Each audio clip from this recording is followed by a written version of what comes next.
we do a thing on this podcast called an uncomfortable moment, where It feels like that was built for me. yeah, we do. We have our researchers go through, and if there's something that's kind of controversial, we'll bring it up. Fantastic. And do you need more water? Are you okay? I'm all right. All right, because you might after this. So you talk about living in New York and staying here and not going around and shooting and stuff, which is great and good family moment. And this movie takes place in Boston. You are Boston. You threw out the first pitch, right? I did. Just the other day. How'd it go, by the way? I didn't see the throw. The throw was fine. I've never thought more about the mechanics of throwing a baseball while throwing a baseball. Yeah.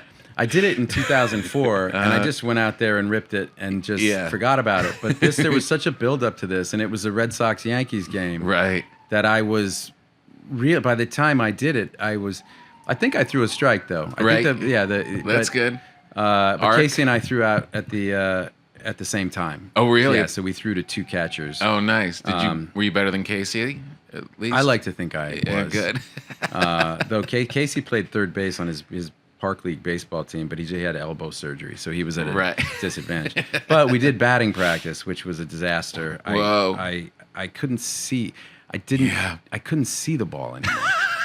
Like, my eyesight is so fucking terrible. So bad. And it was so frustrating.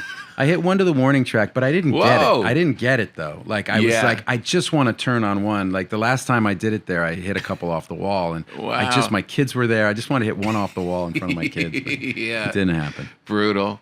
I can't golf anymore because I hit the ball and it's like, anybody? Anybody You just can't see, but that's good. That means your head's down. It should go straight. I'm looking. I just can't see anything anymore.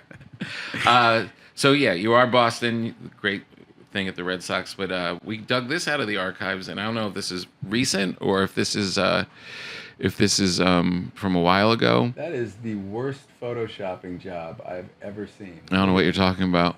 That is absolutely the light. That's worse than the Lee Harvey Oswald photoshopping. It's like my picture's taken at noon. The guy who's saying that, it's at night. I don't know. This is clearly Yankee Stadium, and that is you in I think a Jeter jersey.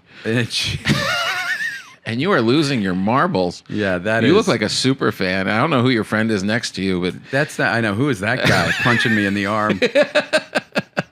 Actually, we went in 2004. Casey and I went to I think it was game 2 of the Yankees Red Sox, and there we were just talking about this today because my publicist Jen, who we've been working together for almost 30 years. Wow. I never respond to stories. I just whatever story, stupid gossip, rumor, none of it's ever true, and so there's no point in responding. Right. But they ran a story, and it ran in the Boston Herald that Casey and I did not wear our Red Sox hats into Yankee Stadium during the playoffs. And I called Jen immediately, and I was like, "This shall not stand." She's like, "You're responding to a story?" I was like, "No, listen to what the story was," because I was getting calls from Boston. The Boston Herald has suggested that Casey, how dare they? She was like, and she's a Yankee fan, so she was like, "Ugh." It was like brutal for her to have to call them. But we got a correction. You had one. We We got hat. a written correction. I'm very sorry. They wore their hats.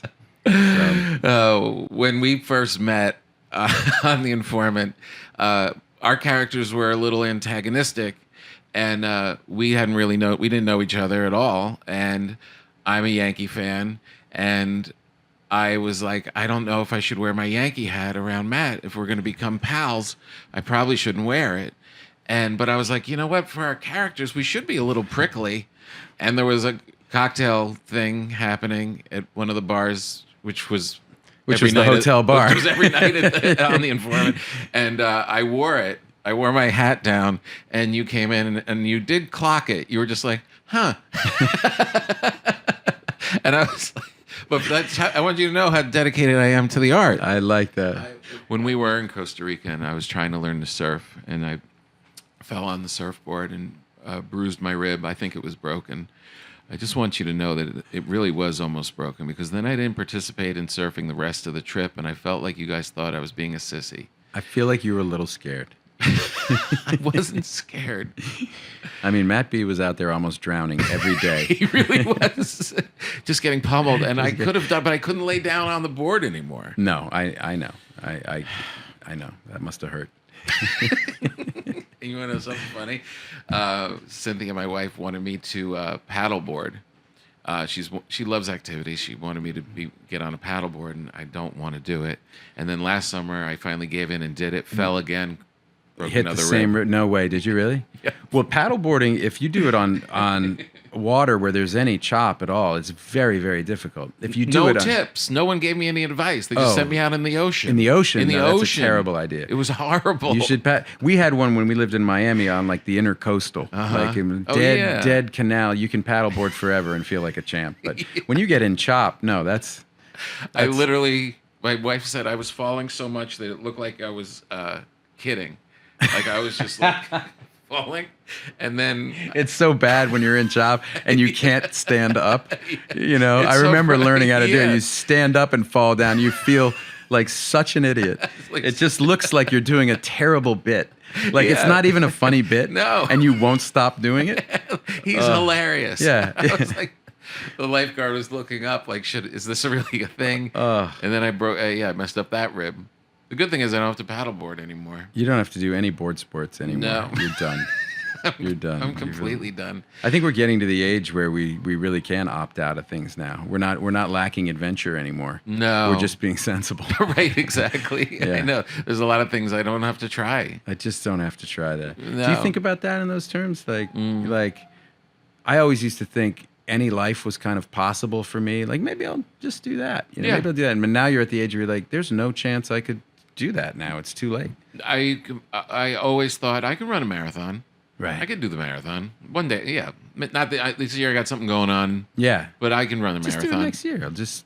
And I went for a run like a month ago. I was like, "There's no way that's over." Like the delusion of running. The a marathon. delusion of running a marathon, but the delusion of wanting to run a marathon. Oh, is yeah. completely over for me. I Yeah. ran a half marathon like 8 years ago, and was like, I finished, and I was like, now would I want to do that whole thing again right now? Nope. Never gonna do a marathon. Terrible idea. Are you watching the Olympics? I haven't watched a lot running around because doing I'm lots running of around press. doing this. But I'll start watching. After tonight. We got the premiere tonight, and then I'll dig in. I'm a sucker for it though because they Me do too. the human interest story, I and I don't know. care if it's fucking badminton. I'm in. It's so I'm good. yeah. Like what these people just the commitment to get there. I It's know. awesome. Yeah. I have a pitch I want to do for the LA Olympics. It's Tom Papa Average Olympian, where you watch them do the 200-meter backstroke, and you see what time they did and all that. And when you're home watching, you're like, I wonder how I would do in that. And then I, as a representative of the regular people, go in the pool and do it. And then you get to see like what an How long average it would guy really take. That's a great idea. would actually. take. That's a funny. I mean, I would totally watch that. right? It's a good idea. Yeah. In the 100. Casey had the idea to promote this movie because the movie's about these fucking knuckleheads who try to pull off a heist and they just don't know anything, and it goes about as well as you can imagine. Casey was like, "What if we went to the Olympics and challenged Olympians at their like events?" I He's could like, do it. "What would it look? It's kind of like your idea. Like, Yeah. how long would it take us to run 100 meters? It would like be great. 13 seconds. Oh, please. You know? 13. Forget it. So that was kind of Casey's idea. Apple didn't bite on that one. That He would be wanted to. He good. came up with this idea. He's like, "What if you and me played doubles tennis against the Williams sisters?" He's like, Yeah. "What do you think would happen?" I was like, 6-0, 6-0 would happen. What do you think?" Yeah, Like, exactly. we would get rocked, but it was a funny idea. Even badminton, I was like, oh, I could probably do badminton. Forget it. No way. They're so fast. They're so good. so good. I don't know. I think maybe I could do BMX because I was pretty good at jumps and stuff when I was a kid. BMX in our 50s? Yeah, on those little bikes. They don't do that. They're like, oh, look, my handlebars went this way. I see. You're like Casey. You should talk to Casey because Casey's convinced. Somebody asked him what Olympic sport he could medal in, and he really thought about it. And I was like, "You're such a fucking idiot. You couldn't medal in anything." And he finally was like, "Curling." I feel, and I was like, "You just offended all of Canada." Curling has got to be so much harder than you think it is. You don't know anything about curling. Like, why do you think you can medal in curling? I just think if you really practice. That's how I feel with BMX. I'm like, I can go over a jump. What about speed walking? Average Tom Speed Papa, walking? average Olympian on a BMX bike would be amazing. Would be in the hospital. Because you would be in the hospital. Yeah, no, that's what you do. That's the sequel to Tom Papa, average Olympian is Tom Papa, average Olympian at the X Games. Just in the half pipe. We'd have to bubble wrap you and send you in the half pipe.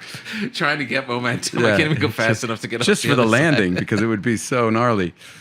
In swimming, just like grabbing onto the rope, taking a break.